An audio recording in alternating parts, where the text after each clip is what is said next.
A Scandal in Bohemia. Chapter 1. The Photograph. One unusual characteristic of Sherlock Holmes is that he has never cared for women.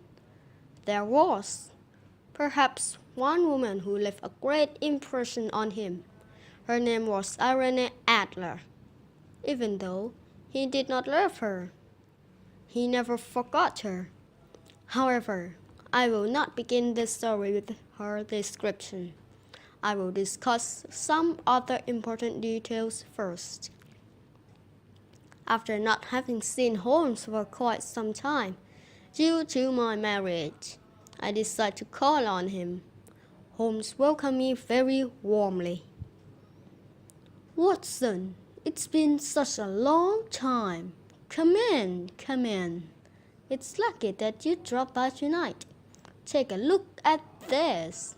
It arrived just today, but there is no name, date, or address." "Well, Watson, what do you think of the paper?" he asked me. I tried to think like Holmes. The paper is of very high quality. I am guessing that the person is rich. It's a strange paper. Yes, by examining it closely. It's not English. Perhaps a German wrote the letter. The paper was made in Bohemia. There's a sound of horses outside now. "Maybe that's our mysterious visitor," said he. "Would you like me to leave, Holmes?" "No, please stay. I would like your opinion on whatever the person wants," he told me. Then there was a knock on the door. "Come in," Holmes instructed. A mysterious-looking man entered. He was finely dressed and wore a mask over his face. "I am Count von Kram from Bohemia. I have come on some very important business," the man said. "You must promise to keep it a secret." "Of course. We will keep your secret," Holmes and I promised. "I have come with a message from a royal family. Their identity must be kept a secret, so I am wearing a mask. If you cannot help, one of the most important families in Europe will be in great trouble. It will cause a very big scandal. This is the house of Ormstein, King of Bohemia." Holmes listened and replied, "I understand, Your Majesty."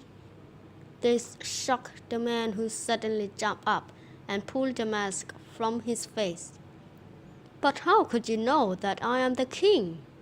He threw the mask on the ground. "Why do you have to hide it? I am the king. I am Wilhelm von Ormstein, King of Bohemia. I couldn't trust another person with my story, so I came to ask you for your help myself." "Please continue," Holmes said. "There is a woman named Irene Adler, whom I met 5 years ago. Irene Adler," Holmes interrupted. "A singer born in 1850? A very beautiful woman living in London. You loved her, didn't you? You wrote her love letters, but then you left her, and now you need those letters." "Yes, that's right. But she also has a photograph with both of us in it. It was a mistake to give it to her. I was a stupid, foolish young man back then," the king said. "Have you tried to get the photograph back?" Holmes asked. "Yes, several times." Holmes began to laugh. "What is she going to do with the picture?" "I am engaged to be married to Clotilde Lothman von Saxe-Meiningen, the daughter of the King of Scandinavia. If she finds out I am connected to Arne Adler, she will never marry me. We must marry. We are the two most important families in Europe. But Arne, she is beautiful. But she was very angry when I left her. She doesn't want me to marry another woman. And I know she will send the family the photograph to stop my marriage. Don't worry, we will find the photograph. I will inform you what happens. Sherlock Holmes. The king put a bag on the table. Here is 1,000 pounds. I must have that photograph. Here is her address. Bryony Lodge, Serpentine Avenue, St. John's Wood, London. Good evening, Your Majesty. The king left, and Holmes said to me, "Come back at 3 p.m. tomorrow."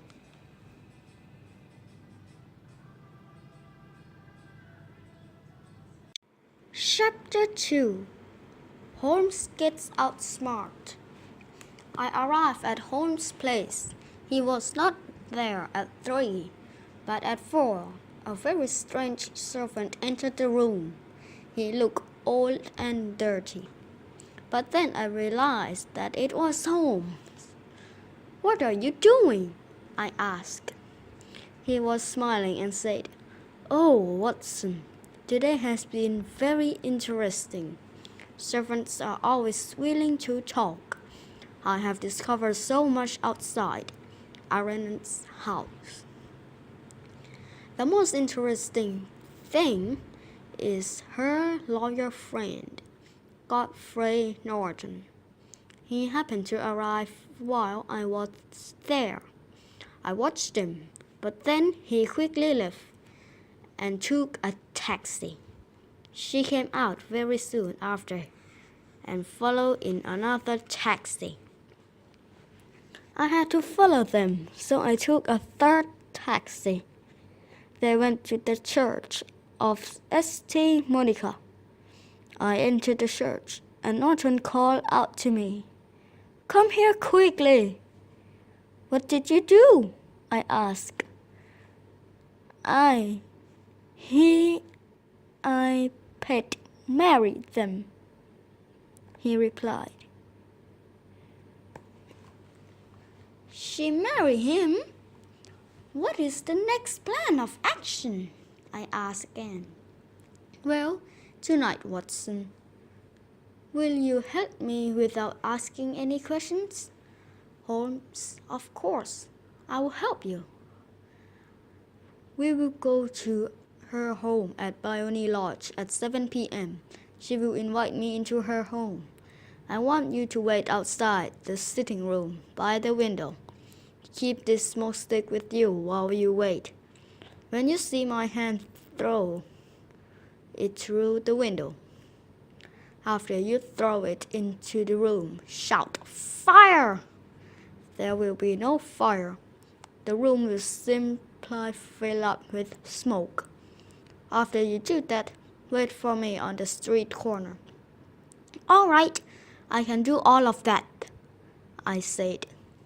Holmes and I prepared for that night. Holmes changed his whole appearance to look like a completely different man. We went to the house and noticed a lot of people chatting and smoking outside.